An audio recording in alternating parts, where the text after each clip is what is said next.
hay alguien más que sepa algo al respecto, si esto es posible, si no, si, qué pudo, cómo fue que esta persona, porque no fue una cuestión así de premonición y sino fue algo científico, que decía que dio el argumento, y yo borré todo porque dije, ay, eso no puede ser, pero me sorprendió, nada más eso. A ver si ahorita Miruna nos puede ayudar con eso, o si alguien tiene alguna información, pues la podemos discutir aquí y debatir. Entonces, les recuerdo que hoy la sesión, entonces se va a cortar en un momento, pero le vuelven a dar al mismo link y regresamos a la sesión, ¿no? Por claro. Y a ver si ahorita, yo tengo una pequeña información sobre lo que decías, Graciela, si quieres ahorita al final la comentamos, ¿no? Sí, claro que sí. Bueno, les dejo entonces con la doctora Miruna Kim, académica e investigadora de la UAM Coajimalpa, y ella pues ya nos dio las sesiones de México prehispánico a través de sus objetos, y en esta ocasión vamos a ver Sumero Mole, que es la historia de la ciencia. Entonces, pues sin más preámbulo, pues les dejo aquí, y entonces no, les vuelvo a recordar. Entonces, si se desconectan, pum, le dan de nuevo al link y nos conectamos otra vez, ¿no? Hoy ténganos paciencia con esto. Adelante, Miruna, todo tuyo. Sí, buenas tardes, noches. ¿Me escuchan? Sí. Sí, ok, muy bien. Quería estar segura, ¿no? Porque la otra vez empecé a hablar con mis alumnos con el micrófono apagado y creo que hablé no sé cuánto tiempo y nadie me dijo nada. Quería estar segura. Pues no sé qué tanto voy a poder contestar tu duda sobre lo del temblor. Si pudieran apagar el micrófono, estaría bien. Aquí se amplifica desafortunadamente todo, ¿no? No es lo mismo que tenerlos en un salón y la gente como que habla quietito y no pasa nada, aquí todo se amplifica, ¿no?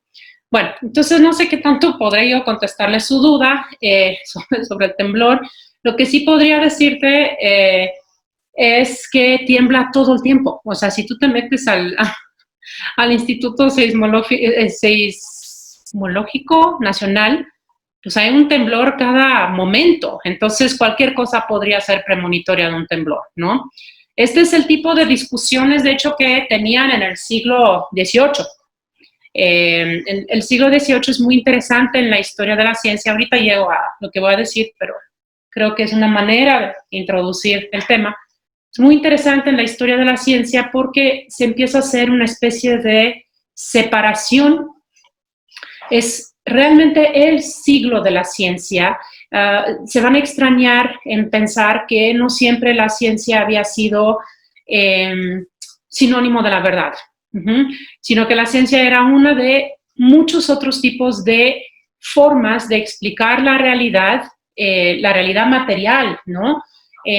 Junto con la religión, junto con narrativas políticas, ¿no? Y es en el siglo XVIII que se empieza a apostar por la ciencia, sobre todo por un tipo de ciencia que va a ser, que va a depender de mediciones precisas, de cuantificación, de instrumentalización y de observaciones, ¿no? Para supuestamente hablar en nombre de la naturaleza, decir la verdad de la naturaleza. Entonces, y justamente cuando empiezan a construirse estos discursos desde una ciencia cuantificable, medible, que observa justamente la materialidad, justamente en ese sentido se va a separar, ¿no? O sea, va a decir, el terreno de la ciencia es lo material, es la materia, lo demás puede ser teología, pueden ser otras cosas, ¿no? Entonces, la ciencia le apuesta sobre todo a partir del siglo XVIII, esta ciencia que va a ser árbitro de la verdad en la vida pública le va a apostar a la materia, a la cuantificación, a la experimentación, a los instrumentos, ¿no? Entonces, justo porque algo como unas lucecitas que ve alguien no es medible, no es necesariamente cuantificable, no todo el mundo lo ve y sobre todo no es reproducible, no es algo que se reproduce siempre. Esa es otra característica. No estoy diciendo que así tiene que ser, sino es cómo se ha decidido, ¿no?, que va a ser la ciencia. La ciencia también es un discurso sobre la naturaleza como muchos otros, ¿no? Entonces, esas van a ser las normas, los estándares de la ciencia a partir del siglo XVIII, justo porque eso se va a considerar a partir del siglo XVIII no medible, no cuantificable, se va a asociar como superstición. O sea, ese va a ser lo que piensa el pueblo, también le decían el vulgo, las mujeres, porque las mujeres somos muy impresionables y muy supersticiosas, ¿no?, según los filósofos del siglo XVIII, ¿no? Entonces, justamente se empieza a separar en el siglo XVIII un tipo de discurso de otros y van a decir que los únicos discursos que valen para tomar decisiones y para, para hablar, ¿no? Yo no lo veo separado, porque los conocimientos que construimos en el siglo XIX, por ejemplo, van a ser muy distintos de los del siglo XX. No es porque sean más inteligentes, que hayan progresado, que saben algunas incluso cosas que servían mucho más para explicar la realidad y eran muy fiables, muy creíbles, lo dejan de ser en dado momento, ¿no? Bueno, entonces, está bien, mantenemos todo eso, cada uno puede pensar desde donde quiera. También el debate que hubo muy recientemente de si la ciencia es liberal o neoliberal, eso fue muy, muy interesante, hace unas cuantas semanas y todo el mundo se explotó, ¿no?, de cómo va a ser neoliberal la ciencia, sí, pero ¿quién la financia y qué es lo que se está investigando, ¿no?, en cada dado momento? Entonces, esta es, pueden diferir, obviamente, pero esa es la perspectiva que yo estoy adoptando hacia entender cómo se construyen los conocimientos en cada momento, y justamente para ver algunas de estas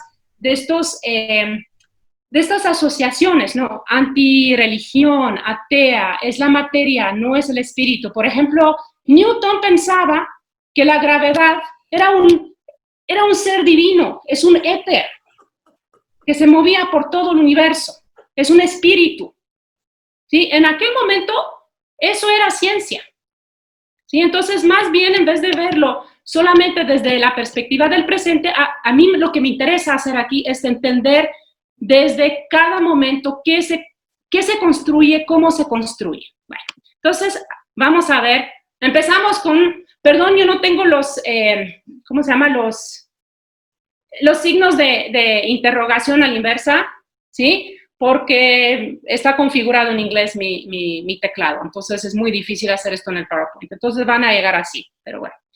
La alquimia, ¿es una ciencia o es una pseudociencia? Empecemos por eso, ¿no? Porque la mayoría de las veces todo el mundo dice, es que los alquimistas eran unos magos locos, vagos, y solamente buscaban la piedra filosofal. ¿Qué es la alquimia? Empezamos por ella.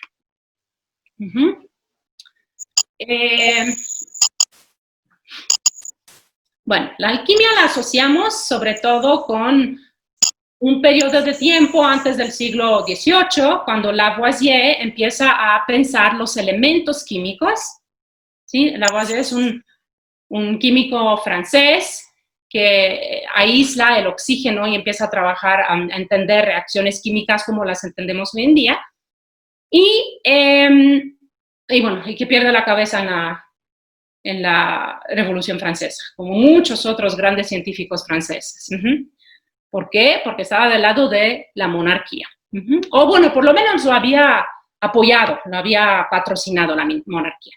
Pero antes del siglo XVIII, de hecho, el término alquimia es un término que se empieza a usar peyorativamente en el siglo XVIII. Alquimia quiere decir la química, ¿no? Al es el artículo definido, así como la química. O sea, todos las operaciones químicas, los experimentos antes del siglo XVIII, ¿no? Todo se llamaba alquimia. A partir del siglo XVIII, para diferenciar un nuevo tipo de química de la alquimia, uno se empieza a llamar alquimia, el otro se llama química. ¿A qué asociamos la alquimia en los siglos anteriores? Más allá de la piedra filosofal y que todos querían descubrir el oro, ¿no?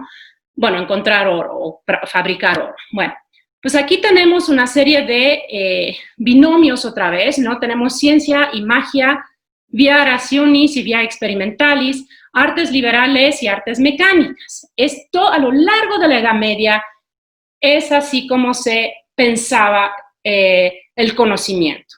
Entonces había una forma, la ciencia contra la magia. En este momento, antes del siglo XVI, XVII, la magia tiene que ver, no como estamos pensando nosotros necesariamente con lo oculto, sino con experimentos mecánicos con las cosas, ¿no? Y la ciencia, en cambio, era un poco como la razón, o sea, se basaba sobre todo en artes matemáticas, ¿sí? O sea, en demostraciones matemáticas deductivas, sobre todo. O sea, no la observación, sino la deducción. Y en las universidades lo que se enseñaba, era esto, era trivium, era ciencia, ¿no? Entonces, era el trivium, la elocuencia, para salir de la universidad en la Edad Media, uno estudiaba el trivium. Trivium consistía en la elocuencia, es decir, gramática, dialéctica, retórica, y quadrivium, las matemáticas, aritmética, geometría, astronomía y música. Si se dan cuenta, si hay algo en común entre estos, son números, son mediciones, o sea, hay una especie de razón, ¿sí? Una razón deductiva sobre todo. Y todas estas eran artes liberales. Uno salía de la universidad como bachiller en las artes liberales. Todo el mundo que iba a la universidad en la Edad Media era bachiller, salía con un título, un bachillerato en artes liberales, y después podía estudiar medicina o teología o jurisprudencia. Eran las tres cosas que se estudiaban, nada de arquitectura, de farmacia, de lo que estudiamos hoy en día, ¿no? En las universidades. Y estas eran las artes liberales, ¿por qué? Porque desde la época romana eran las artes que no requerían el uso de la mano. La mano la usaban los esclavos, ¿sí? O sea, todo lo que implicaba meter la mano, hacer cosas con la mano, como sería aquí la metalurgia, pintura, cirugía, escultura, farmacia, todo eso eran consideradas artes serviles, oficios mecánicos, oficios de los esclavos. Y creo que por el lado del Imperio Español, ese tipo de separación llega, de la monarquía española, ese tipo de separación llega al Imperio Español, y sigue habiendo, creo yo, hoy en día una especie de jerarquía, ¿no? Donde uno tiene que ser licenciado. Todos mis alumnos quieren llegar a ser licenciado, nadie quiere ser plomero, cosa que es muy distinta, por ejemplo, en Alemania, ¿no? O en Inglaterra. Uno va a escuelas de oficios y va a ganar lo mismo, tal vez no lo mismo, pero sus hijos pueden llegar fácilmente a la universidad, puede tener vacaciones en los mismos lugares donde van los médicos, o sea, no hay esta separación tan tajante y esta especie de deshonra que va con usar la mano. Sobre todo en el mundo anglosajón o alemán, hoy en día, sigue siendo, ¿no? Si pensamos, pues todo el mundo aspira a tener un hijo con una licenciatura en lo que sea, ¿no? Muchos llegan a la UAM para estudiar administración y uno se pregunta a veces, ¿qué pobreza vas a estar administrando? Porque en general en México para administrar algo uno tiene que tenerlo para empezar, ¿no? Pero bueno, ese es otro asunto.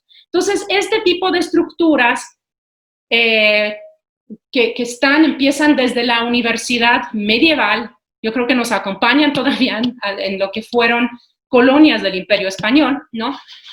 Pero todo esto, ¿por qué lo estoy diciendo? Para decirles que lo que nosotros hoy en día realmente asociamos con la ciencia, ¿sí? Que es usar las manos, experimentar, medir, hacer, ¿no?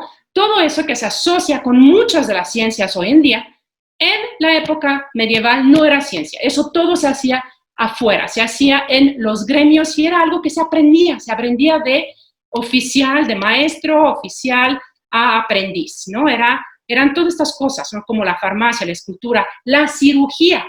Cirugía viene de quiros, ¿no? De mano, ¿no? Quiropráctico, ¿no? Si lo pensamos hoy en día, esos que te hacen no sé qué con los huesos, a mí me dan un poco de pavor, ¿no? Y los cirujanos no estudiaban en la universidad. La separación entre los cirujanos y los médicos era tajante. El médico se paraba en una especie de podio y apuntaba al cuerpo, pero nunca lo tocaba.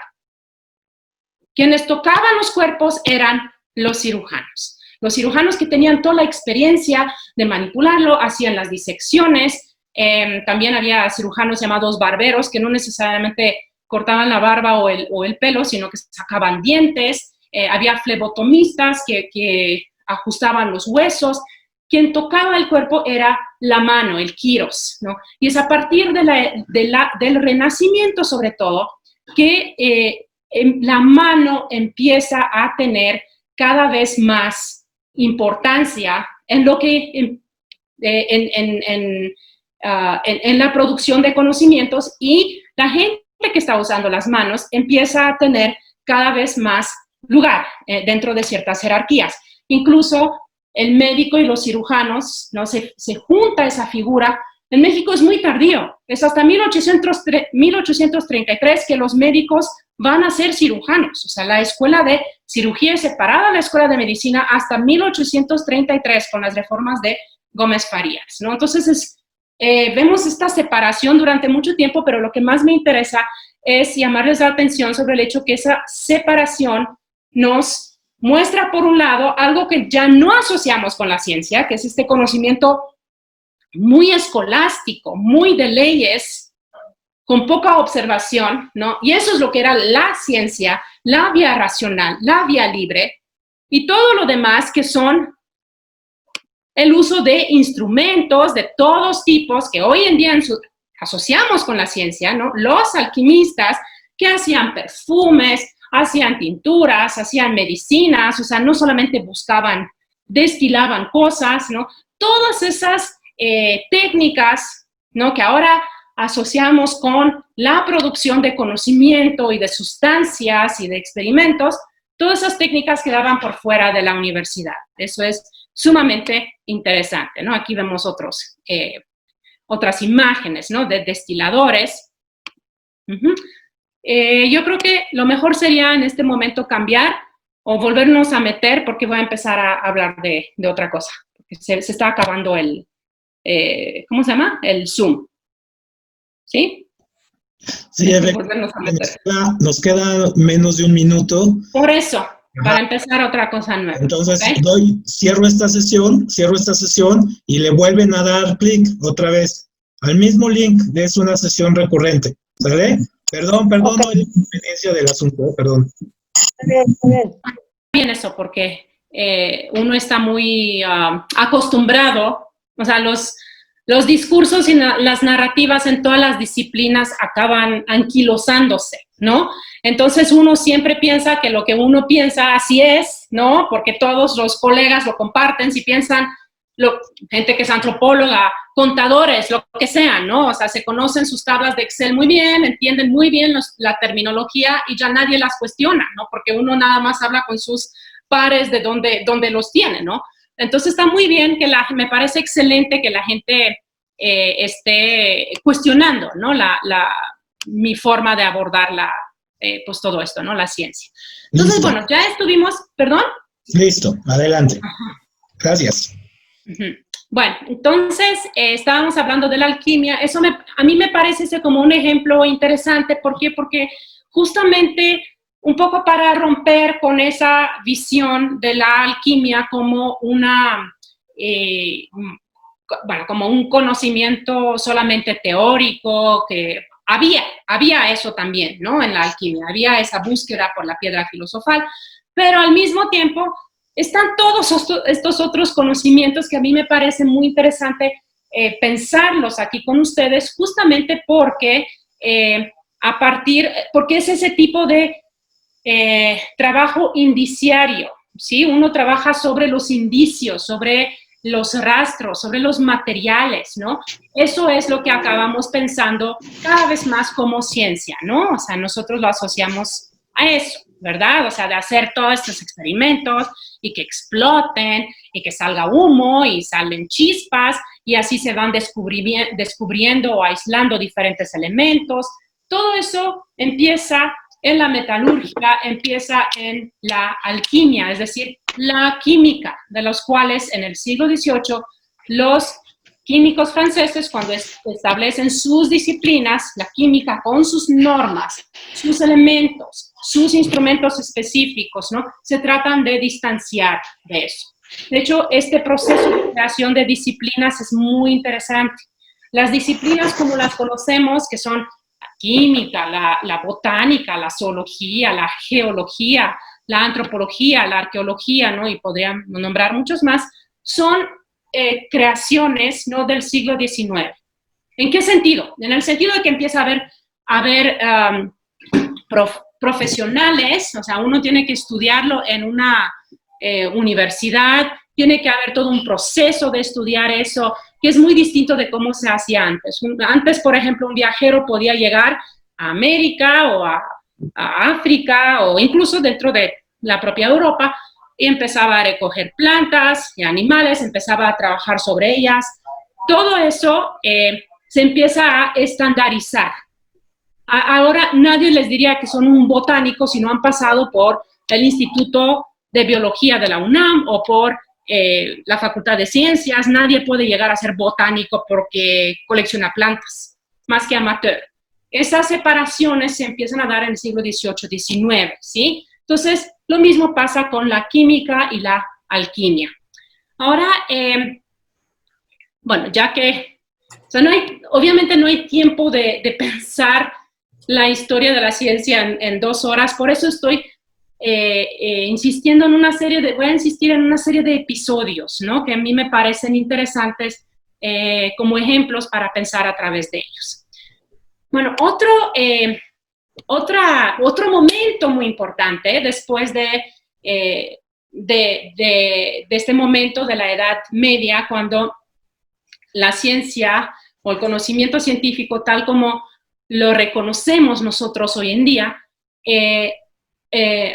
después de ese momento, otro momento muy importante va a ser el encuentro con una realidad totalmente nueva, ¿sí?, que va a ser América.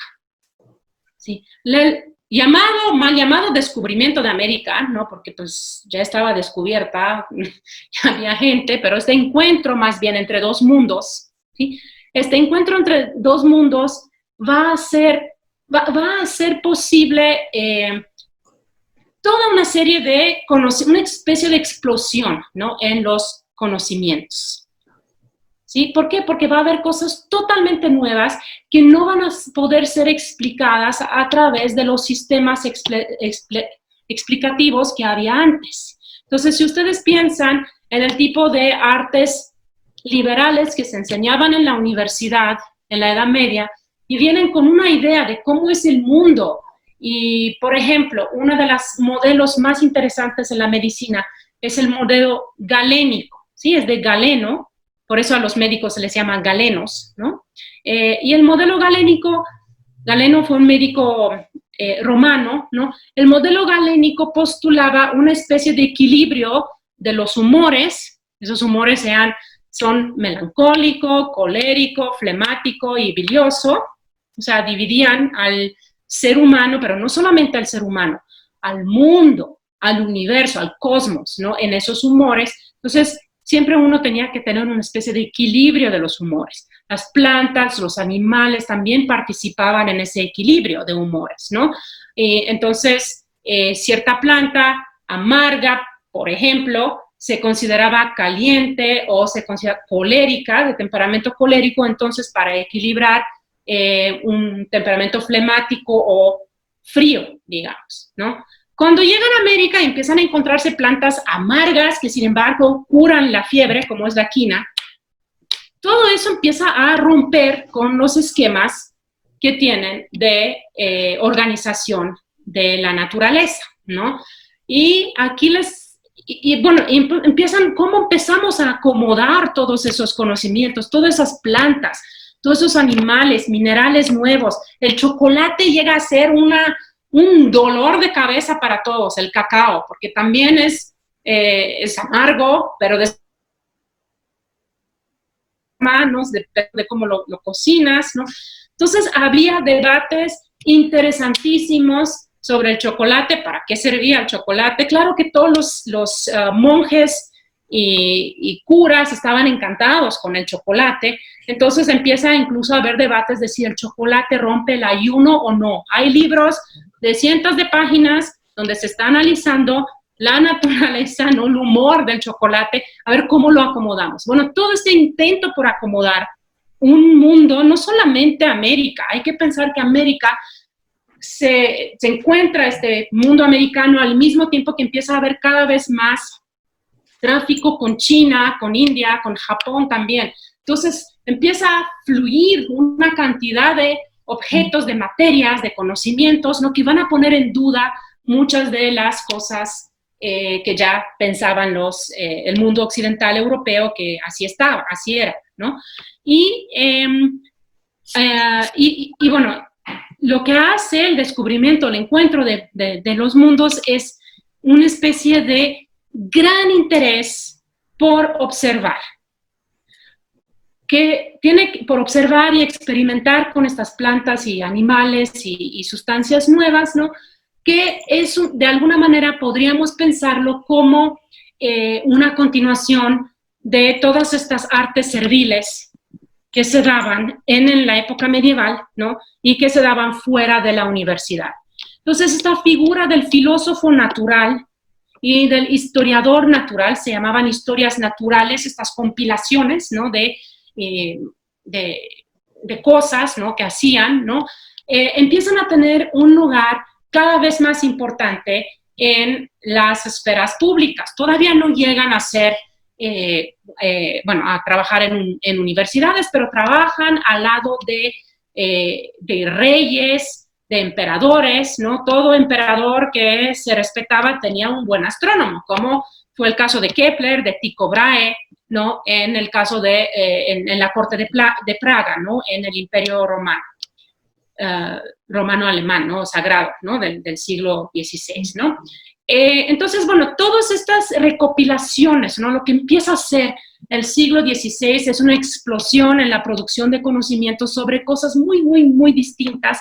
Y no solamente eso, si ustedes notan, hay una diferencia muy importante entre este tipo de material, se los estoy mostrando ahorita les voy a decir por qué, o este y este. Estamos hablando de la imprenta, ¿sí?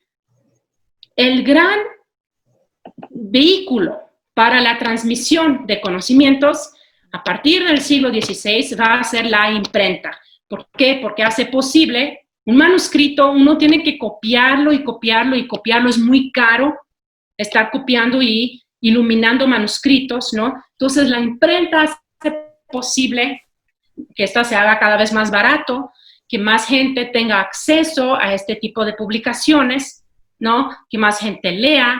O sea, la literacidad va a ser uno de los grandes, qué sé yo, consecuencias, ¿no? De la invención de la imprenta en el siglo XV, pero después su explosión, ¿no? O sea, cada gran ciudad tenía una imprenta, ¿no? La Ciudad de México la tuvo muy, muy temprano, todas las ciudades, las grandes capitales americanas, las ciudades europeas, ¿no? Tenían imprentas, ¿no? Entonces, la literacidad hace también posible la creación de una esfera pública donde la gente puede empezar a opinar y se pueden crear debates alrededor de estos conocimientos. Hay cada vez más, o sea, se ponen en duda qué se sabe, qué no se sabe, cómo se sabe, cosas que no es, o sea, la esfera pública, crear una esfera pública con ciudadanos informados tiene que ver con la imprenta. Entonces, bueno, el descubrimiento de América y la imprenta son contemporáneos, ¿sí? Y eso hace posible que cada vez más se sepan cada vez más cosas, ¿no? De estos territorios ultramarinos. Hay una cosa interesante, justamente porque la imprenta hace posible la divulgación de la información, el Imperio Español va a ser muy celoso del conocimiento.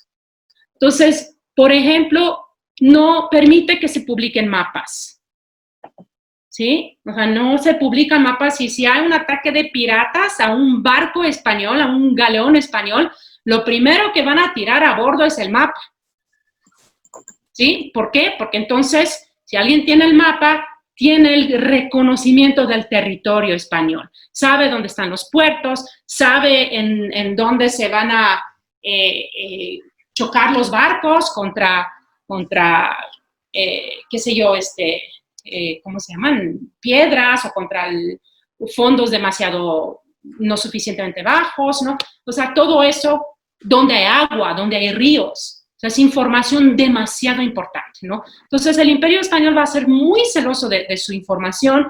Por ejemplo, la vez pasada, y esta vez también les voy a mostrar algunas hojas, páginas, folios del Códice Florentino de Sahagún, ¿no? Eso no se publica. Es hasta el siglo XIX que se publica Sahagún. Los grandes libros, ¿no?, que asociamos con la Nueva España, muchos de ellos no se van a publicar hasta muy tarde, pero algunas cosas sí. Aquí les estoy mostrando el sumario de Oviedo, el sumario de Historia Natural, ¿no?, de Oviedo, que es uno de los cronistas de Indias, y aquí tienen, por ejemplo, una representación de una hamaca. O sea, les estaba diciendo de todos estos conocimientos raros que de pronto, pues, no, nadie había visto una hamaca antes. Entonces, ¿qué cosa es esta? Pero hay otras que son todavía más interesantes. Por ejemplo, los encubertados. ¿Qué animal es un encubertado? Le dice que es un caballo con armadura. ¿Qué animal es eso?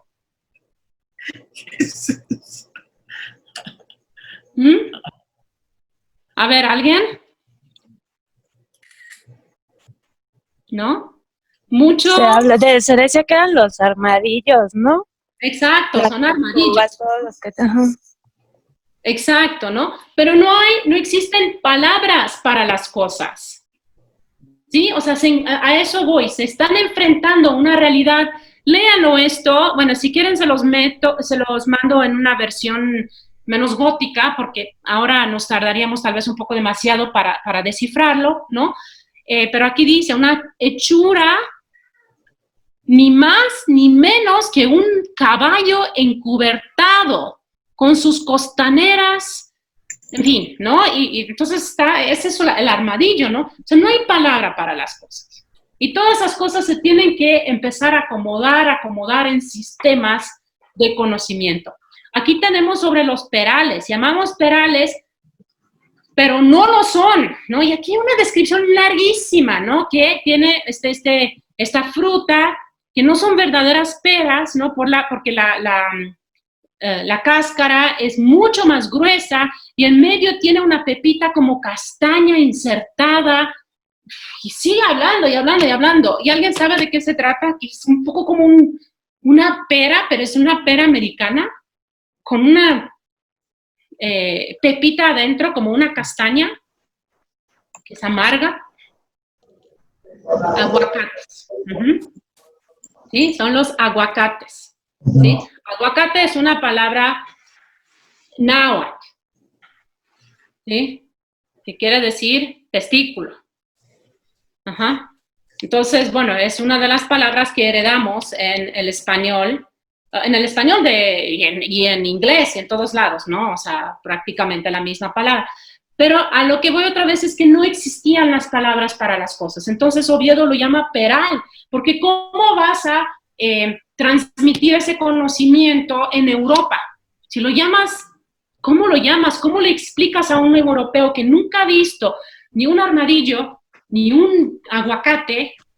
¿Cómo les explicas qué cosa es esa? ¿Sí? Entonces, hace una descripción.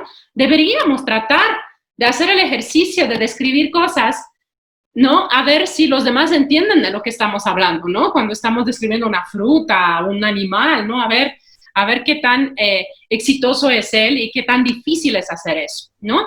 Entonces, bueno, a lo que voy es que se enfrentan a una naturaleza totalmente nueva, para la cual no hay palabras y que está en constante necesidad de compilaciones, de reestructuración de los sistemas clasificatorios mismos. Aquí tenemos, ya les mostré las veces pasadas, ¿no? Pues todos estos oficios, ¿no?, que les estaba diciendo de Sahagún, que tiene sus grandes conversaciones con los sabios mexicas después de la conquista, con los descendientes de la conquista, y les están diciendo, o sea, les está diciendo cómo hacer chimalis, cómo hacer escudos, ¿no? Escudos de pluma, por ejemplo, o cómo hacer, seguramente han visto ustedes esas pinturas maravillosas que hacen con arte plumario, ¿sí? Han visto como vírgenes hechas de pluma o, hubo una exposición maravillosa en el castillo de Chapultepec hace un año sobre eso, y ahora que ya tenían, muchas de esas pinturas plumarias acabaron en Europa. ¿Por qué? Porque eran súper curiosas y raras, pero básicamente le sacaban plumitas a todos los pajaritos, diferentes tipos de pájaros, para hacer una especie de textura como si fuera pintada, muchas veces iridescente. Están preciosos esas cosas, ¿no? Preciosas, ¿no?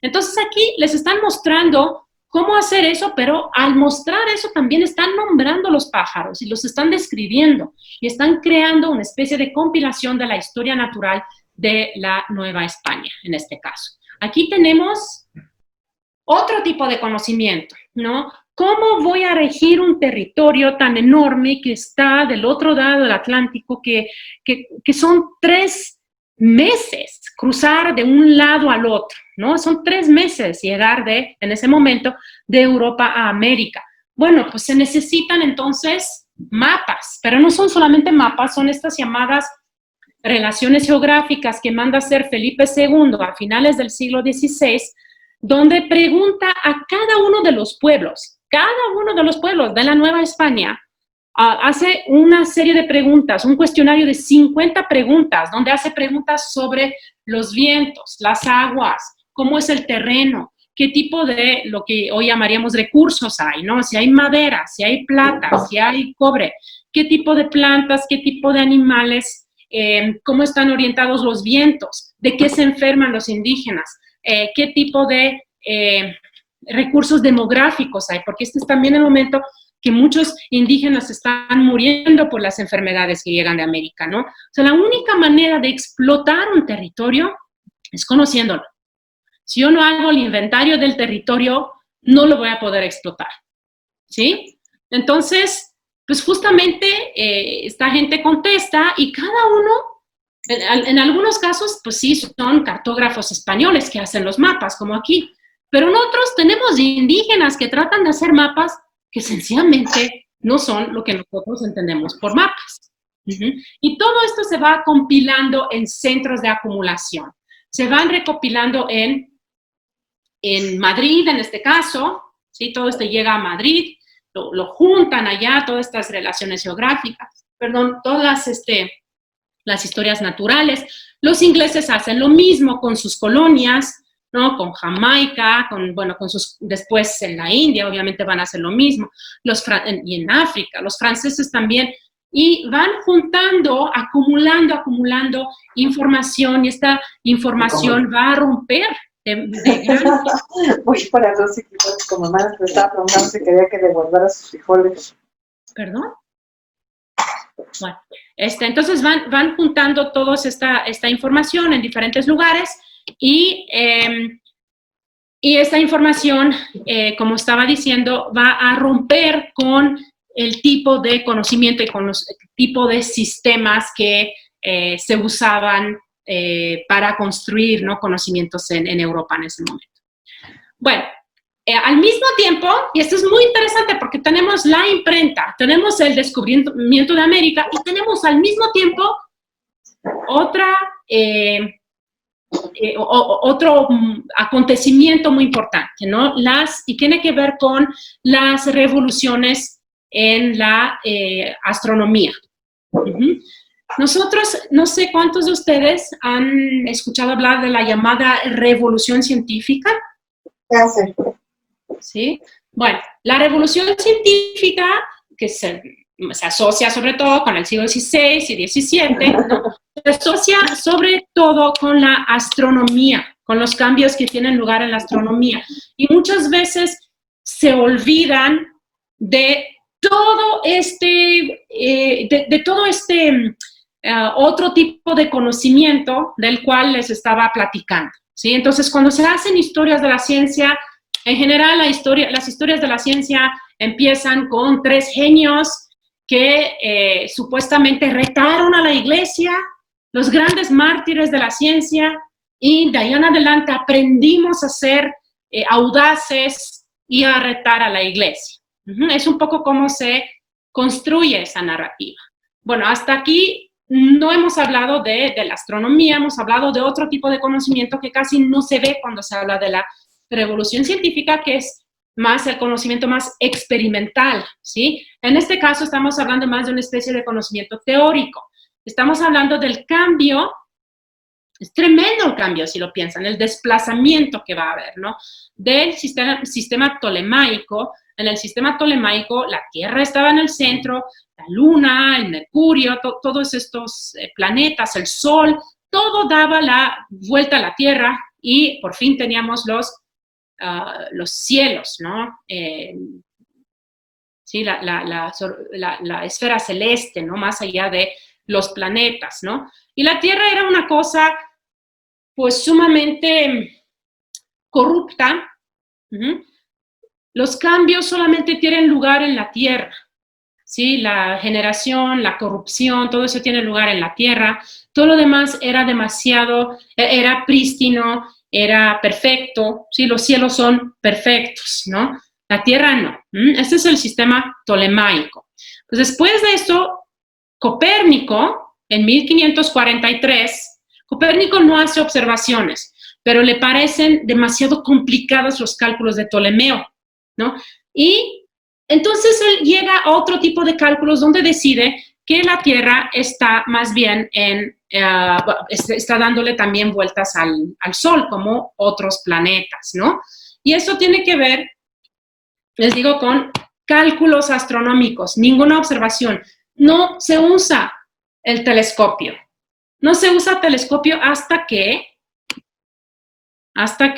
lo usa por la primera vez Galileo. ¿Sí? Galileo es el primero en usar el telescopio. Y lo apunta hacia la Luna primero y se da cuenta que la Luna no es perfecta, que tiene montañas, que tiene valles, que tiene una superficie que no es nada lisa.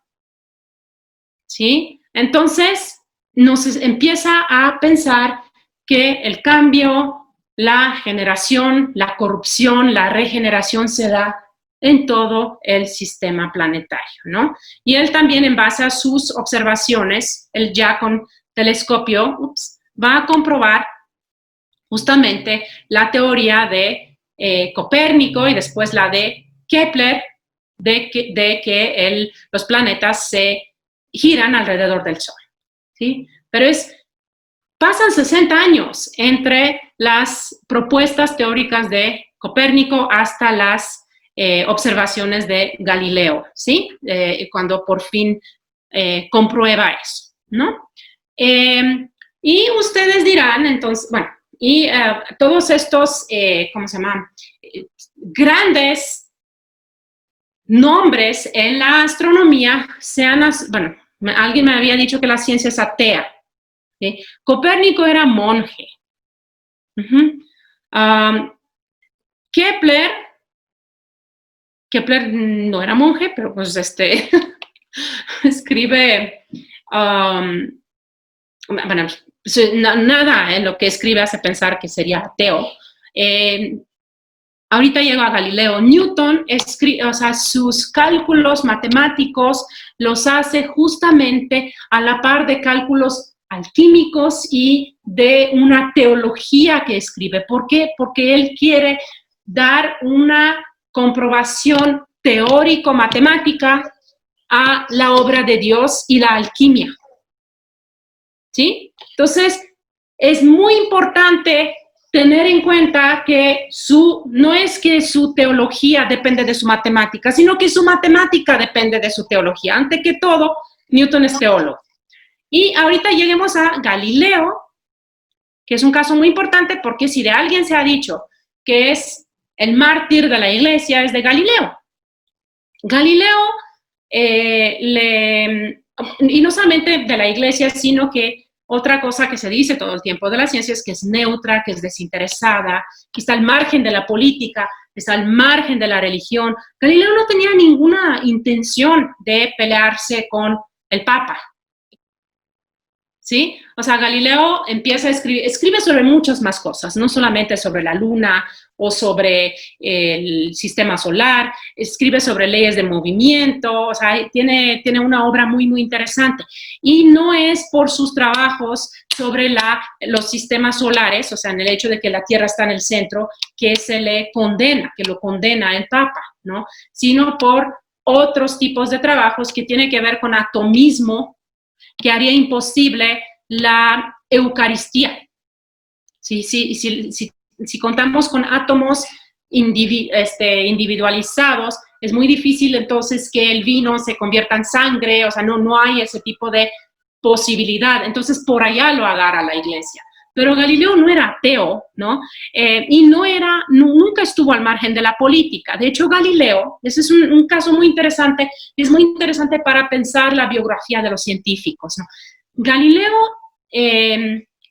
no era ni médico, ni teólogo, ni abogado. O sea, no había estudiado ni derecho, ni medicina, ni teología. Entonces, no tenía un lugar importante en la universidad. De hecho, él trabajaba un poco como matemático en la universidad. Los matemáticos en la universidad eran importantes porque les enseñaban a los médicos a hacer cartas astrales, porque la medicina se regía en función de conjunciones de planetas, ¿sí? De todo ese tipo de cosas. Y eso era el papel de los matemáticos en la universidad. Y Galileo quería un espacio más desahogado donde pudiera realmente hacer sus trabajos, quería ser como investigador de tiempo completo. Entonces, ese puesto lo obtiene porque llega a Florencia a la corte de los Medici. La familia de los Medici, que asociamos mucho con las artes, con Miguel Ángel, con el David de Miguel Ángel, con todo el patrocinio del arte renacentista, ¿no? De esa época. Pero él no les puede ofrecer ni esculturas, ni poemas, aunque sí escribía muy buenos poemas, ¿no? Lo que les ofrece a los Medici es todavía más. Les ofrece los satélites de Júpiter, ¿sí? O sea, es el primero en descubrir que en ese momento que Júpiter tiene 4 satélites y a él le parece que eso es un reflejo de la familia de los Medici, de un padre con 4 hijos que le dan vueltas, ¿no? Entonces dice, te estoy bajando las estrellas, ¿sí? A la familia de los Medici. Imagínense regalar algo así. O sea, cuando, no sé, de San Valentín, bueno, aquí no hay chavos, pero chavas también, ¿no? Unos satélites, nada más rosas, ¿no? Unos satélites. Bueno, ¿eso por qué les estoy contando todo esto? Porque en aquel momento, Galileo, entonces, el tipo de ciencia que él está haciendo todavía no es una ciencia aceptada o tan remunerada como sería mucho después. Después, si piensan en el proyecto Manhattan, en cuánto ganan los físicos, ¿no? Todo eso se tiene que dar con los años, con el tiempo, ¿no? Pero en ese momento, la física, el tipo de física o astronomía que hacía él, no era tan gran cosa. Entonces, él necesita de los Medici para hacer su ciencia. Le van a dar allá un aposento en el gran palazzo de los Medici, pero él, a cambio, los Medici, a diferencia de muchas otras familias italianas de ese momento, no eran nobles, eran comerciantes, ¿sí? No eran nobles. Son una especie de recién llegados por su comercio con la lana, ¿no? De oveja y después otro tipo de comercios, ¿no? Entonces son una especie de, bueno, ¿estos quiénes son? ¿Estos de dónde salieron, no? Necesitan tener justamente ese tipo de capital cultural que tienen, bueno, porque no tienen el capital social o la aristocracia, no son parte de la aristocracia todavía, ¿no? Entonces, ¿qué van a hacer para hacer su escudo? O sea, ¿qué es lo que va a hacer parte de su escudo, parte de su presentación de sí mismos? Los 4 satélites de Júpiter. Y aquí lo vemos. Este es uno de los maravillosos frescos en el palacio, ¿no? de los Medici. Aquí tenemos las 4 estrellas, aquí tenemos a Júpiter. Y después, no sé si se ve acá, pero aquí hay estrellas Y acá también, ¿sí? O sea, van a empezar a asociar sus escudos, su imagen como patrones de las artes y de las ciencias con este trabajo que hace Galileo. Entonces, este tipo de relación, o sea, eso de pensar que los científicos no son cortesanos y porque están al margen de, cuando hablamos de que la ciencia es la ciencia y todo lo demás es todo lo demás, es imposible imaginar a Galileo sin este puesto que tiene en la corte de los Medici, y es imposible imaginar a los Medici sin el tipo de cachet que le da, ¿no? Como en los años 40 es imposible imaginar a Estados Unidos sin la ciencia, sin los Einstein, sin Oppenheimer, sin toda la gente que están construyendo una bomba atómica. O sea, casi van de la mano. Entonces, todo eso, a lo que voy es que el tipo de ciencia que está haciendo Galileo depende inmediatamente de las condiciones materiales, las condiciones económicas que tiene, ¿no? A su alcance, ¿no? También acá les estaba mostrando otra cosa, espérense que me brinqué rápido. Estaba hablando de Galileo y como cortesano, pero también aquí quisiera hablarles un poco de otro aspecto de la ciencia y las relaciones entre la ciencia y la religión, ¿no? En este momento, a través del ejemplo de los jesuitas, ¿sí? Los jesuitas, como saben, es una orden religiosa, ¿no? Pero es una orden religiosa que en el siglo XVI y XVII, es la última en llegar a América, pero de todas las que llegaron, las importantes, los franciscanos, dominicos, agustinos, ¿no? Y los jesuitas llegan a América y a China, ¿sí? En China es muy difícil evangelizar, o sea, a nadie le interesaba ser evangelizado. Aquí es un poco más fácil, ¿no? Llegan y bautizan en masa, los franciscanos, después llegan los jesuitas, pero en China, por ejemplo, es muy, muy difícil, o sea, la gente tenía sus religiones y ya. Entonces, es imposible conquistar el imperio chino, como lo hicieron aquí con el imperio mexica. Entonces, allá la evangelización no puede ser desde las bases, ¿sí? Sino que piensan ellos, tiene que ser desde arriba. Pero entonces le tienen que ofrecer algo muy interesante al emperador chino, ¿sí? Y lo único que le pueden ofrecer son máquinas, ¿sí? El tipo de máquinas, de autómatas, aquí tenemos una especie de máquina que produce sonido, aquí tenemos una especie de experimento óptico, ¿sí? Con un espejo, aquí toda la ciencia sobre los volcanes, ¿no? Que tienen los jesuitas. Entonces llegan a China y le ofrecen telescopios, máquinas, planisferios. Eso es lo que tienen que ofrecer y esperan que a través de eso el emperador diga, wow, pues qué padre la ciencia cristiana. Y el emperador dijo, bueno, qué padre las maquinitas, pero no me interesa ¿no? volverme cristiano, ¿no? Pero a lo que voy con todo eso, los jesuitas se esparcen, ¿no? Tienen redes por todo el mundo y están en comunicación continua unos con los otros. Ellos se reportaban cada año a un superior, ¿no? Y reportaban todo tipo de información, así como el tipo de información que les dije sobre el encuentro de América. Todo eso se da a diferentes escalas en cada uno de los lugares a donde van ellos. Cuando llegan a la Sierra Tarahumara, sí, allá va a haber otro tipo de plantas y van y dicen, bueno, este sirve para medicina, esto sirve para no sé qué. Piden también cosas a través de esas cartas y pedían azúcar, chocolate y lo que ellos llaman cordones para los zapatos. O sea, piden cosas que no podían producir, ¿no? En situ. Y otra cosa que hacen los jesuitas, toman observaciones astronómicas. Justo porque se les entrena como astrónomos, como físicos, ¿no? A los jesuitas. Entonces son capaces de hacer observaciones astronómicas, ¿sí? De las observaciones astronómicas más importantes que hacen los jesuitas son observaciones de eclipses. Las observaciones, entonces imagínense que toda la información sobre un eclipse de luna o del sol llega de todo el mundo a un lugar, Roma en general, ¿no? Y llega de Goa, llega de Japón, llega de Beijing, llega de México, llega de Buenos Aires, llegan observaciones sobre eclipses. Entonces, la gente en Roma recopila todo eso y si uno se da cuenta en qué momento entra un lugar en eclipse, en qué momento otro, empiezan a determinar los meridianos. Así es como se determinan los meridianos. Los paralelos son mucho más fáciles porque se mantienen iguales.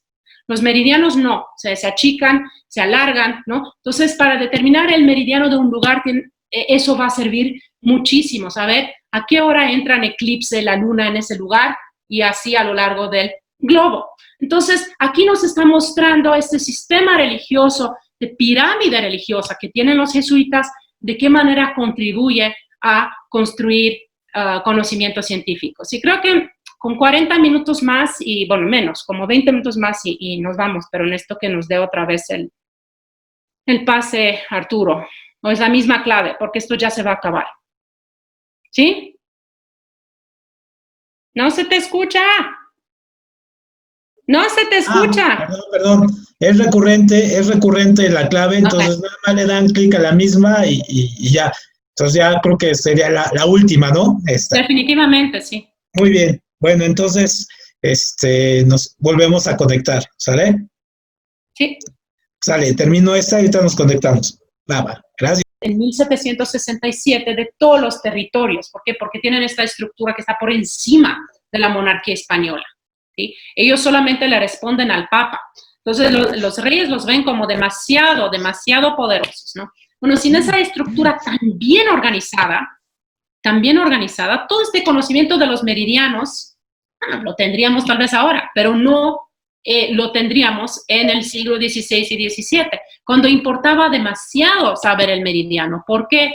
Por la navegación, ¿sí? Porque a veces, si estamos hablando de islas, por ejemplo, si no se saben bien el meridiano, podían pasar la isla donde iban, también el paralelo o el meridiano, ¿no? Si no se sabían la situación geográfica, ¿no? Cartográfica de un lugar, se morían de hambre en el mar, o sea, no aguantaban los viajes. Entonces era muy, muy importante saber todo eso, ¿no?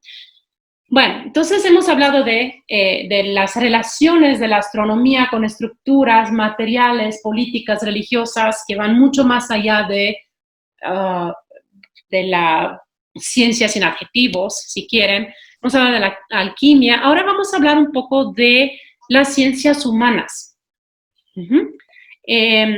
Porque esa es otra cosa que va a ser muy importante. Esa es otra arista, ¿no? De las diferentes ciencias que van construyéndose, ¿no? Y que en el siglo XIX todo eso se va a dividir entre disciplinas, como dije, bastante delimitadas, ¿no? Como van a ser la física moderna, la química, la astronomía, la botánica, la zoología, ¿no? También la antropología, sobre todo la antropología física, va a ser muy importante en el siglo XIX, sobre todo un tipo de antropología que no es la que se hace hoy en día, de entender los ritos de las comunidades, sino más bien es una ciencia del hombre, del descenso del hombre, bueno, el descenso le diría Darwin, ¿no?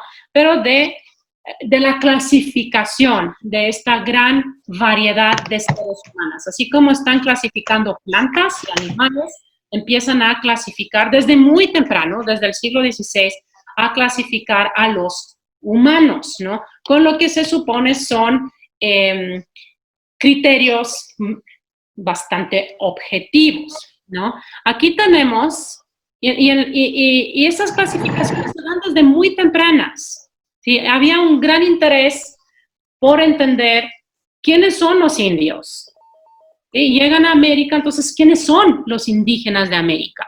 ¿Qué pasa cuando se mezclan los indígenas de América con los europeos? ¿Qué pasa con esos humores? ¿Se acuerdan que les estaba diciendo de humores al principio, no?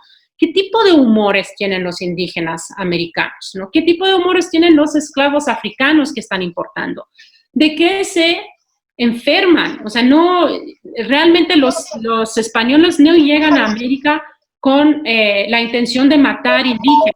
Eso sí pasa en Europa, en América del Norte, pero bueno, lo que es hoy en día Estados Unidos, no América del Norte. Pero en el Imperio Español, ellos no quieren acabarlos con los indígenas, quieren evangelizarlos y quieren usarlos para trabajar. Entonces, lo que necesitan tener indígenas sanos. Entonces, es muy importante saber de qué se enferman. Claro que los indígenas sabían desde antes de que se enfermaban, pero quieren entenderlos bajo sistemas europeos, qué medicamentos van a servir, ¿no? Entonces empiezan a hacer estas clasificaciones, ¿no? De los indígenas, de los europeos, de los criollos son los europeos nacidos en el Nuevo Mundo, ¿no? Y qué tipo de temperamentos tienen. Y eso no es solamente una cuestión del cuerpo, es una cuestión de la moral, es una cuestión de las aptitudes, es un intento por encontrar en el cuerpo una especie de ¿cómo se llama?, de calidades que van más allá de las calidades físicas, ¿no? Que van al intelecto, a lo moral.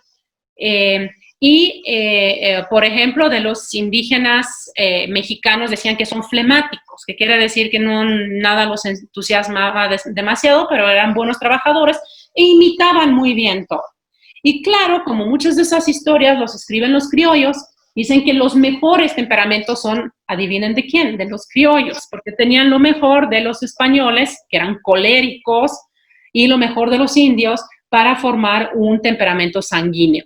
Entonces, ese tipo de clasificación de los cuerpos para entender mejor la moral, las capacidades intelectuales, el intelecto, pues sí, eso, ¿no? Las calidades, ¿no? De cada una de las razas, no les decían razas todavía, ¿no?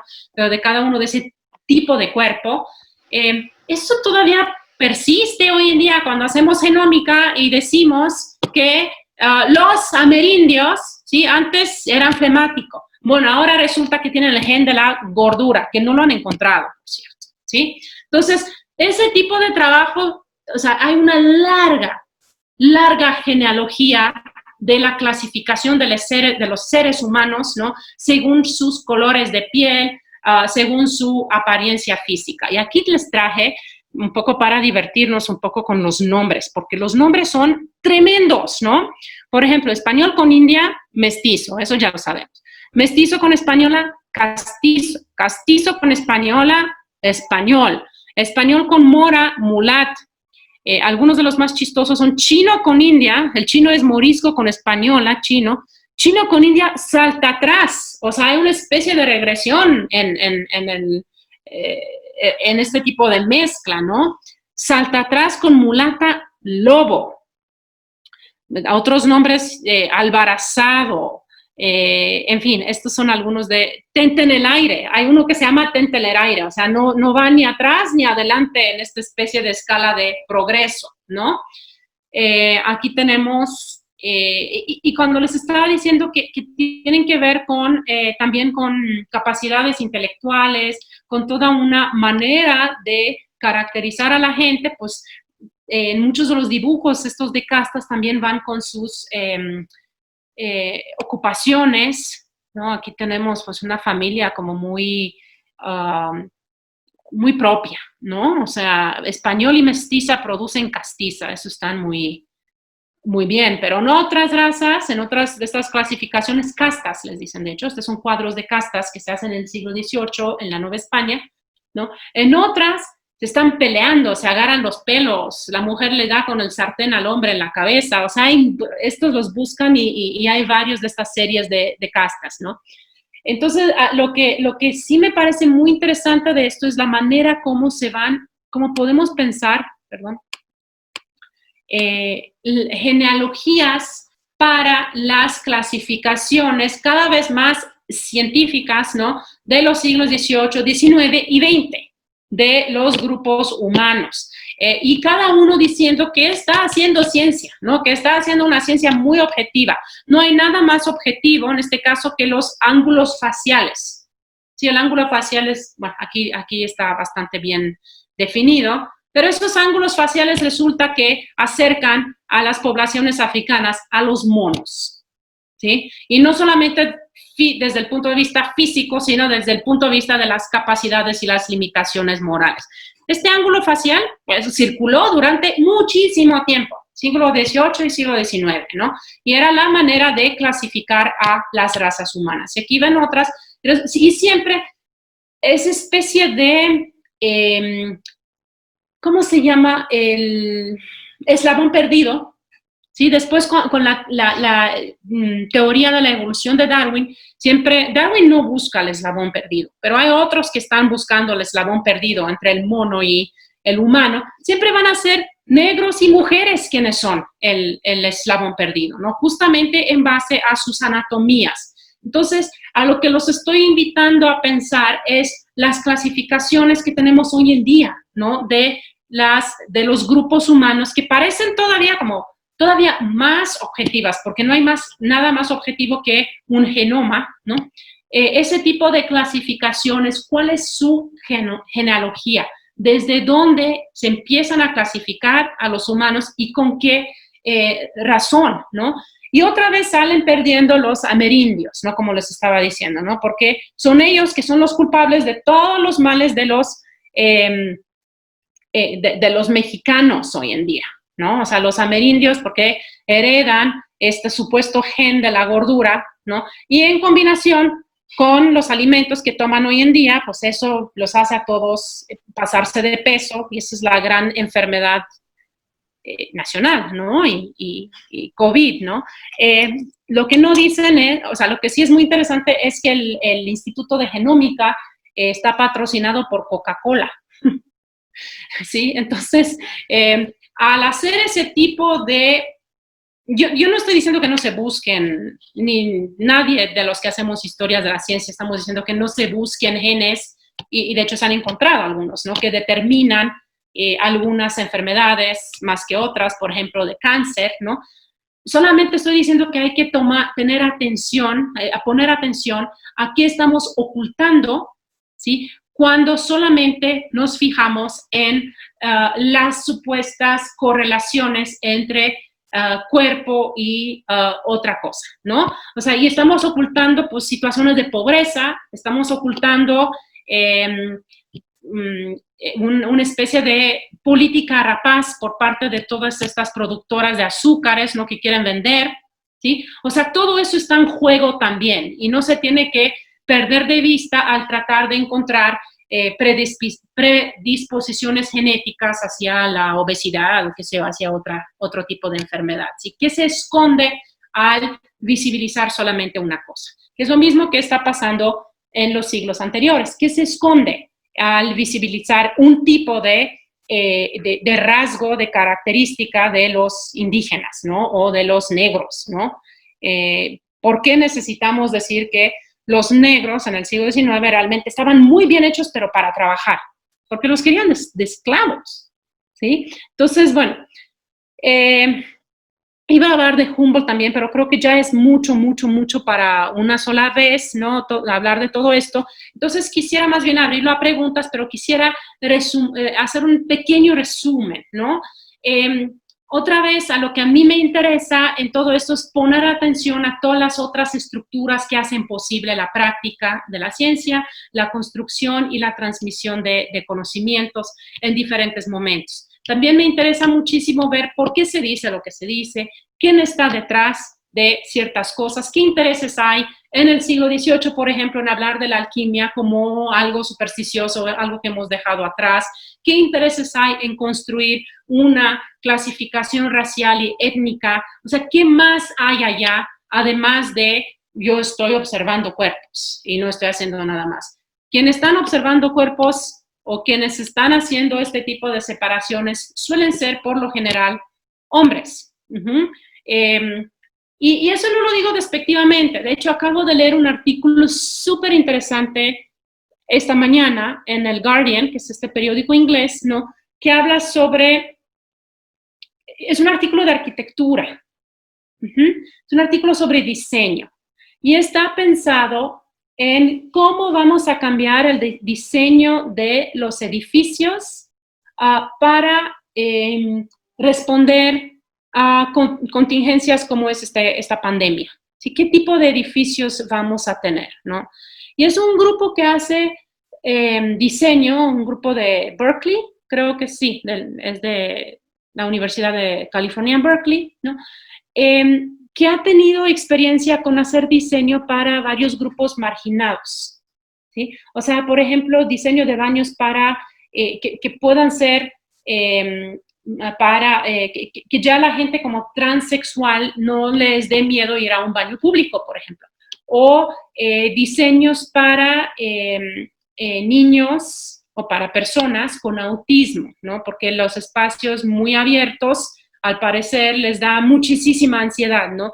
¿Cómo cambiamos nuestros diseños para tomar en cuenta a esta otra gente? Un ejemplo muy interesante se me hizo, ¿no? Por ejemplo, los baños públicos, cuando uno va a lavarse las manos, son planas las superficies, allá donde están los lavabos, ¿no?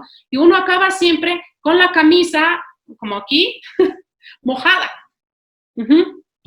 ¿Sí? Y más si lleva un niño para lavarse las manos al baño, ¿no? No sé cuántos de ustedes han tenido la experiencia de levantar a un niño y que se lave las manos y acaba todo empapado.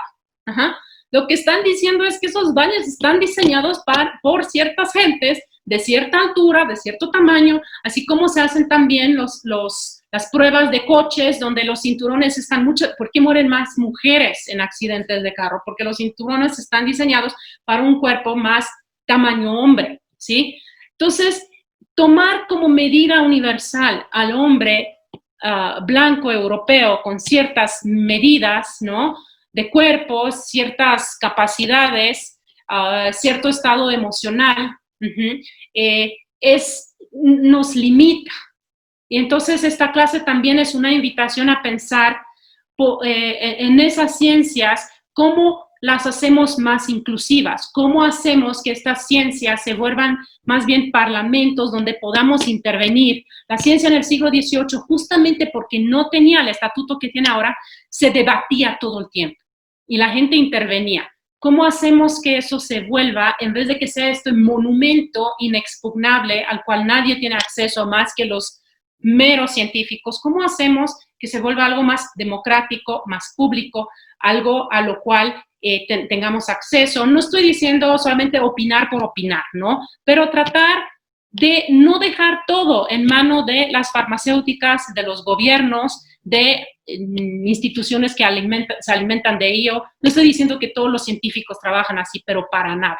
Pero hay que empezar a cuestionar, ¿no? ¿Qué hay detrás de las medidas que nos dan? ¿Qué hay detrás de la forma de pensar al hombre y la mujer, de las razas perfectas, de las aptitudes perfectas, ¿no? Hay que empezar a pensar y cuestionar eso, sobre todo en un momento como el que estamos viviendo ahora, ¿no? Porque si no, no sé a dónde vamos a llegar. Bueno, no quería echarme esta moraleja, realmente, perdón, o sea, es un poco más, acabo a veces mis clases así como tratando de, yo doy muchas clases en licenciatura, ¿no? Entonces, no sé, no es por ser condescendiente, sino que se me pega un poco eso, ¿no? De ir un poco más allá y hacer ver por qué cuestionar estructuras, o no cuestionar, sino matizar, entender cómo se construyen las estructuras de la ciencia, porque eso es importante, no solamente como una especie de historia de anécdotas del pasado, sino entenderlo de qué manera podría ser importante seguir cuestionando eso. Entender que la ciencia es algo construido, que se construye a lo largo de siglos, es importante, nada más acabo con esto. Entender que es algo que se fue construyendo nos ayuda también a pensar de qué manera podemos participar nosotros en su construcción para hacerla más pública. Yo creo que una parte puede ser en un tipo de exposición así que ha estado muy interesante, aclarar que estamos hablando de lo que supuestamente es la ciencia occidental, porque sí ha existido durante miles de años, incluso antes de la ciencia occidental, la ciencia china, de las civilizaciones chinas, la ciencia hindú, la ciencia mesoamericana, el que no hubieran estos neófitos, ¿sí? Neófitos, ignorantes europeos, que no hubieran tenido vocabulario para definir que un aguacate, que sí se parece a un testículo de aguacate, que no tuviera las palabras, pues es su problema, pero sí existían las palabras. Solo que ellos, en su gran ignorancia que han tenido durante toda la historia y que se creen que son la supremacía, ¿sí?, pues no lo sabían, como hoy en día vemos que no saben muchas cosas. La nanotecnología que hoy en día se habla tanto es algo que la acupuntura de la ciencia china ya lo conocía hace 4,000 años, ¿sí?, que es la acupuntura. Eso es nanotecnología, ¿sí?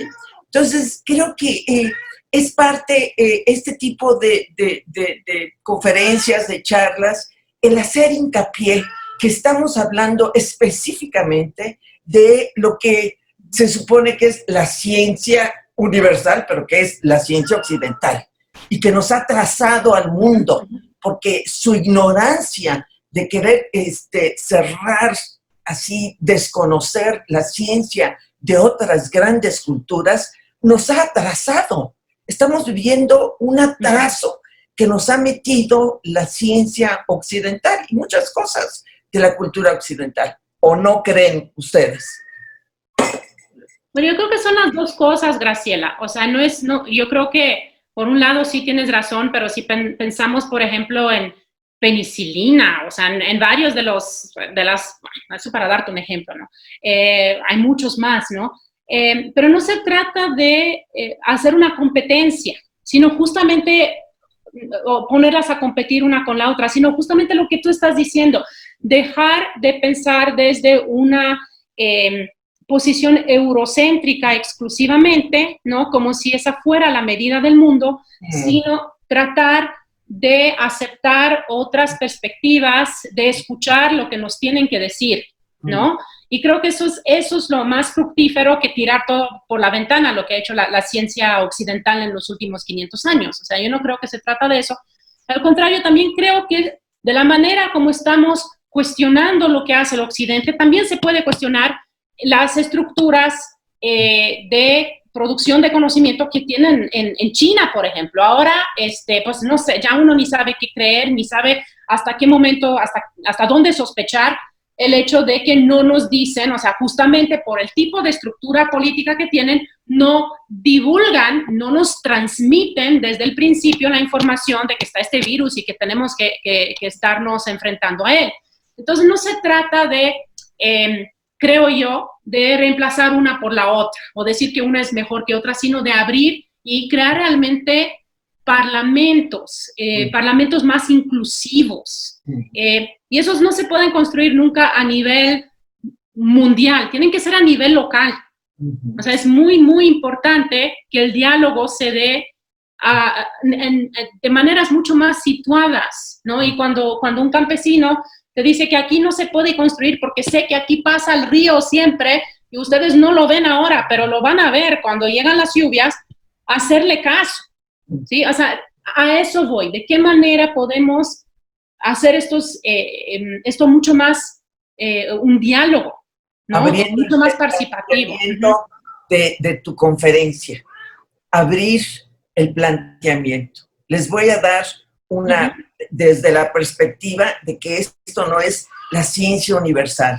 Este es un fragmento de la ciencia. Les voy a transmitir un fragmento. No, sí, ni siquiera eso. O sea, la ciencia que a sí misma se considera universal, vemos de qué manera está movida por toda una serie de cosas que no podemos no tomar en cuenta. De la misma forma que las demás ciencias de otros lugares están movidas por cosas. ¿Qué cosas están en movimiento? ¿Para qué sirven esas cosas? Es lo que tenemos que empezar a preguntarnos.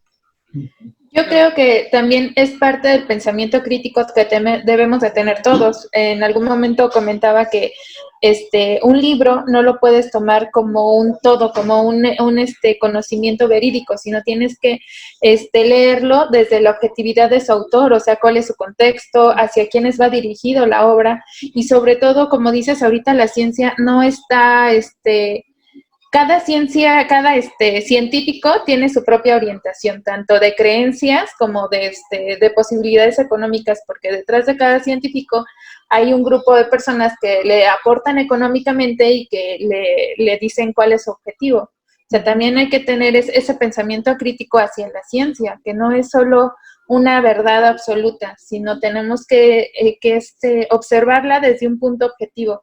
Y ver su contexto. Como lo decías en un principio, creo que a mí me pareció muy, muy acertada tu punto en que decías que un científico no se rige bajo él solo. O sea, ¿con quién se casó? O sea, ¿qué hacían sus parejas en ese momento? O sea, también el científico no solo es Albert Einstein, sino toda la comunidad o los que están detrás de él. Y lo vemos ahorita también, o sea, ¿quién es, por ejemplo, pues no sabemos, el presidente, ¿no? No solo es el presidente, sino quiénes están detrás o al lado de él. Y López-Gatell igual, o sea, bajo qué círculo se está rigiendo. O sea, tenemos ese pensamiento científico, lo tenemos que transportar a un pensamiento crítico. Es una red. Uh-huh. Son redes.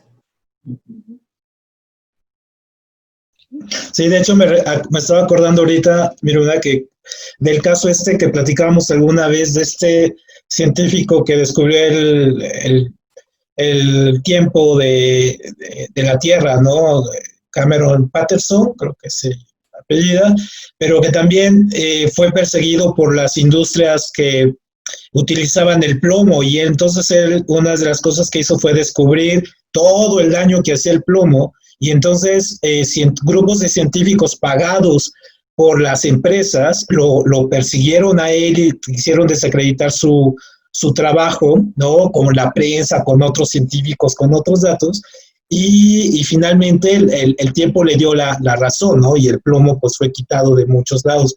Y de repente esto viene a colación porque de repente me recuerda mucho estos debates que tiene López-Gatell con algunos otros científicos, algunas otras corrientes, y lo que dijo hace unos días, ¿no? Que había grupos de interés atrás de estos científicos o opinadores para desacreditar su trabajo. Entonces se me hace que estamos en un momento como de la ciencia, y sobre todo la ciencia en México aquí también, que nos remite a esos viejos ejemplos, ¿no? Esos viejos casos, esas prácticas que no se eliminan tan fácilmente.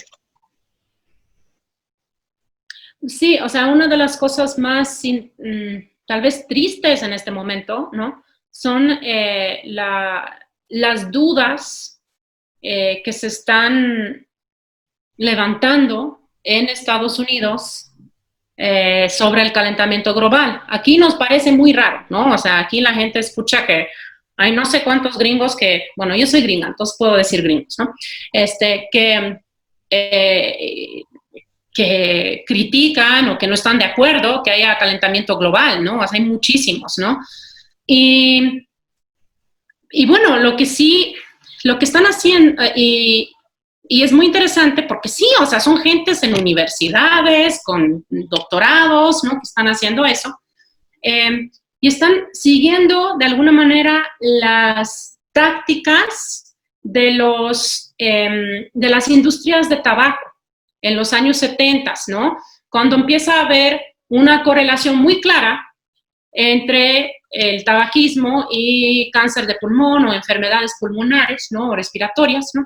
Y entonces, ¿qué hacen las tabacaleras? Saben que, bueno, con el tiempo sí se va a demostrar eso, ¿no? Pero están tratando de comprar tiempo. Cuanto más tiempo compran, más venden, ¿sí? Una especie de comercialización de la duda. Entonces, yo dudo de tus hechos, dudo que el tabaco influya o afecte a los pulmones o el aparato respiratorio, y sigo dudando y dudando y dudando hasta que por fin llegan a la Corte Suprema y, bueno, ya sabemos, al final pues está más que demostrado, ¿no? Pero durante ese tiempo, 20 años siguieron fumando gente y muriéndose. Lo mismo pasa con Monsanto, que ahora es Bayer, ¿no? ¿Sí? Que durante mucho tiempo, esta especie de bomba de tiempo las insecticidas, plaguicidas que están usando, que solamente, como los antibióticos que tomamos, solamente hacen que los bichos sean más fuertes. No es que se acaben los bichos, es que se crean nuevos organismos cada vez más resistentes, ¿no? También dudan, no es cierto, nadie ha demostrado eso. Durante los últimos 15 años, apenas ahora empiezan a correr los casos, pero ya el dinero ha sido masivo, ¿sí? Lo que han ganado durante todo este tiempo. También, y por más que estén pagando 50 millones a una familia de alguien que murió de linfoma, 50 millones no es nada, ¿no? Y también estos casos empiezan a dar en Europa o en Estados Unidos, pero siguen vendiendo en el resto del mundo, ¿sí? Sí. Y lo mismo con el calentamiento global, ¿no? O sea, dudo tus datos, o sea, Trump duda, porque llega un senador en Estados Unidos con una bola de nieve y dice, no hay calentamiento global, miren, en marzo está nevando. Eso no demuestra nada, eso es un hecho aislado. Pero mientras tanto pueden seguir haciendo sus comercios con industrias fósiles, con petróleos, refinerías, todo lo que están haciendo, porque dudan del calentamiento global, ¿no? Entonces, este manejo de la duda por parte de científicos, porque sí son redes de científicos, o sea, son gente que está en universidades, son físicos, son biólogos, ¿no? Que están francamente comprados por estas... por estas estructuras, compañías, instituciones, como quieran, ¿no? Justamente para comprar tiempo al vender duda, al sembrar duda, ¿no? Bueno, no estoy diciendo, realmente no quiero que se vayan de aquí pensando que yo pienso que todos los científicos son hipócritas que están haciendo eso. No, yo realmente sí, si tuviera que escoger un mundo con ciencia, un mundo sin ciencia, así occidental, como se hace, un mundo con antibióticos, un mundo con energías renovables, un mundo donde se está haciendo este tipo de cosas nuevas, ese es el mundo que yo escogería. O sea, no quiero que piensen al salirse de acá que, híjole, no, pues se quiere regresar a la Edad Media. No, para nada, ¿no? Pero al mismo tiempo me parece fundamental cuestionar paradigmas y pensar qué hay detrás de lo que se está diciendo y quién lo está diciendo, justamente. Así es. Yo también pienso que pues mucha de la ciencia está pues muy ligada a intereses económicos muy fuertes.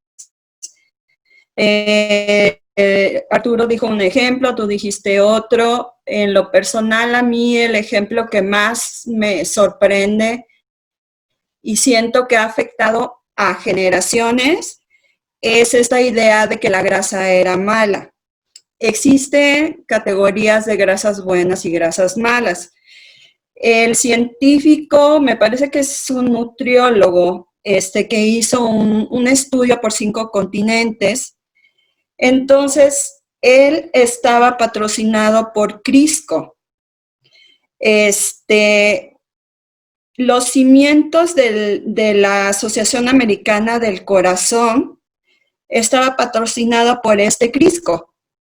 Entonces, este señor se dedicó a hacer este gran estudio con resultados que, por supuesto, pues daban pues una entrada total a los aceites vegetales, a la nutrición, no solo de Estados Unidos, sino del planeta entero. Uh-huh. ¿Y qué pasó?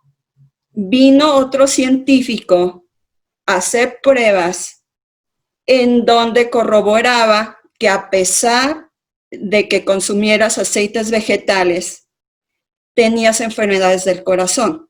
Uh-huh. ¿Y qué pasó con ese estudio? Se perdió. Se perdió en un cajón.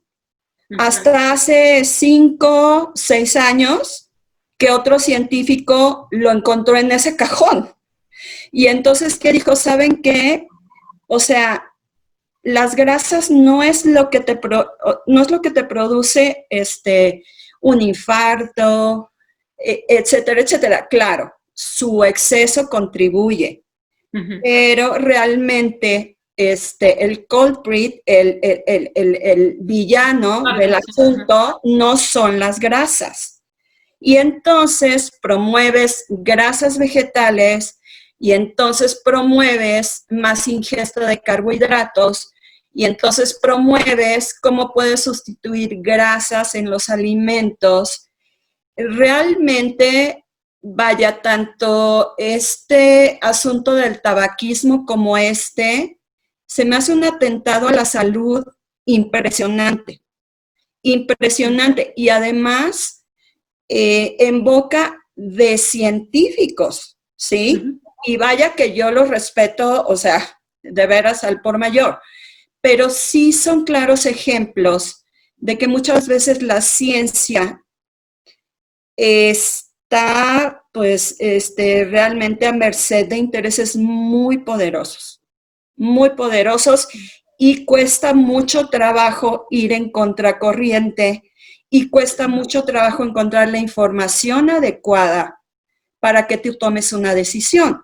Porque entonces tu doctor, tu nutricionista se casa con la idea, se casa con una idea y entonces tú que eres, no sé, mecánico automotriz y que vas al doctor y te dicen, oiga, es que la grasa lo está matando, pues le haces caso.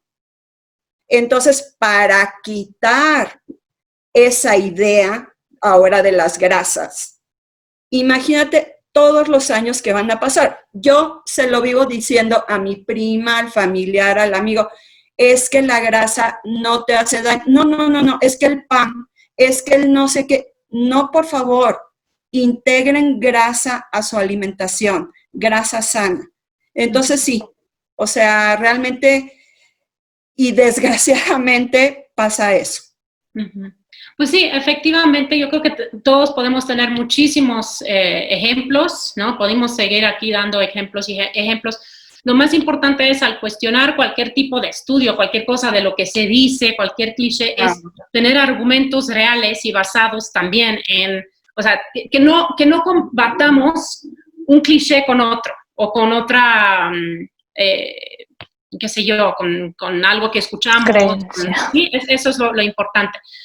Yo creo que ya no nos queda tiempo. No vamos a hacer otra vez la conexión porque ya llevamos 120 minutos calculados. Pero, pues muchísimas gracias. Fue un placer estar con ustedes, chavas. Arturo es chava ya por mayoría. O sea, no es del hombre universal que nos impone los géneros, no. ¿No? Y muchas gracias, chavas, y bueno, es que siga muy padre su clase por acá. Eso es muy cuestionable por la ciencia, ¿no? Pues muchas gracias a todos, gracias Miruna por habernos compartido esta sesión, súper interesante también como todas las que nos has compartido. Gracias a todos por la paciencia en estas cuestiones de la tecnología de ir y venir, pero bueno, iremos solucionándolo poco a poco. Ya estamos en nuestras últimas sesiones. El próximo jueves es historia de mitos de la historia de México y vamos a terminar con nuestra memorabilia ochentera. Y tienen que venir disfrazados para la memorabilia ochentera, ¿no? Muy bien, pues les agradezco mucho. Gracias a todos. A eso me sumo yo también, a los ochenteros me sumo. Tienen que venir vestidos de Flans, Madonas y cosas así para el próximo martes. Bueno. Bye bye, un abrazo a todos y gracias. Buenas noches. Gracias. Buenas noches, bye. Bye bye. Bye bye.